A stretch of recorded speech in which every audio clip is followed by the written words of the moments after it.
ಉಸಿರು ನಿಂತ್ರೆ ಮಾತ್ರ ಸಾವಲ್ಲ.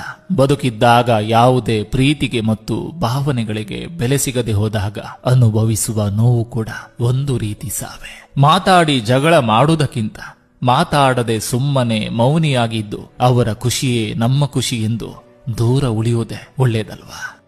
ಈ ಪ್ರಪಂಚ ಬಹಳ ವಿಚಿತ್ರವಾದದ್ದು. ಇಲ್ಲಿ ಸುಳ್ಳು ಹೇಳಿದ್ರೆ ಮಾತ್ರ ಸಂಬಂಧಗಳು ನಿಲ್ತವೆ, ನಿಜ ಹೇಳಿದ್ರೆ ಮುರಿದು ಬಿಡುತ್ತವೆ. ಎಷ್ಟು ಕಾಲ ಜೊತೆಗಿದ್ದರೇನಂತೆ, ನನ್ನನ್ನು ನೀನು ಅರ್ಥ ಮಾಡಿಕೊಳ್ಳದ ಮೇಲೆ ನೋಯಿಸುವುದೇ ನಿನ್ನ ಕಾಯಕವಾದ್ರೆ ಮೌನ ವಹಿಸುವುದೇ ನನ್ನ ಕಾಯಕವಾಗಿದೆ. ಯಾಕೋ ಸ್ವಲ್ಪ ದಿನ ಯಾರಿಗೂ ಕಾಣದ ಹಾಗೆ ಕಣ್ಮರೆ ಆಗ್ಬೇಕು ಅನಿಸ್ತಿದೆ. ಅರ್ಥ ಮಾಡಿಕೊಳ್ಳುವವರೇ ಅರ್ಥ ಮಾಡ್ಕೊಂಡಿಲ್ಲ ಅಂದ್ರೆ ಇದ್ದು ಏನು ಪ್ರಯೋಜನ? ಯಾವ ಜಾಗದಲ್ಲಿ ನಮಗೆ ಬೆಲೆ ಇಲ್ಲ ಅಂತ ಜಾಗದಲ್ಲಿ ನಮ್ಮ ನೆರಳು ಬೀಳಬಾರ್ದು. ಹೊಸ ನೀರು ಬಂದ ಮೇಲೆ ಹಳೆ ನೀರು ಕೊಚ್ಚಿಕೊಂಡು ಹೋಗ್ಲೇಬೇಕು. ಅದು ಸ್ನೇಹನೇ ಆಗಲಿ ಪ್ರೀತಿನೇ ಆಗಲಿ. ಇಷ್ಟು ದಿನ ಮಾತಲ್ಲಿ ದೂರ ಇಟ್ಟಿದ್ದೀಯ ಅಂದ್ಕೊಂಡಿದ್ದೆ, ಆದ್ರೆ ಇವತ್ ಗೊತ್ತಾಯ್ತು ಮನಸ್ಸಿನಿಂದಲೇ ದೂರ ಇಟ್ಟಿದ್ದೀಯ ಅಂತ. ಬೇರೊಬ್ಬರ ಜೀವನದಲ್ಲಿ ನಾವು ಆಯ್ಕೆ ಹೊರತು ಶಾಶ್ವತವಲ್ಲ. ನಮ್ಮನ್ನು ಇಷ್ಟಪಡುವವರು ನಮ್ಮಲ್ಲಿ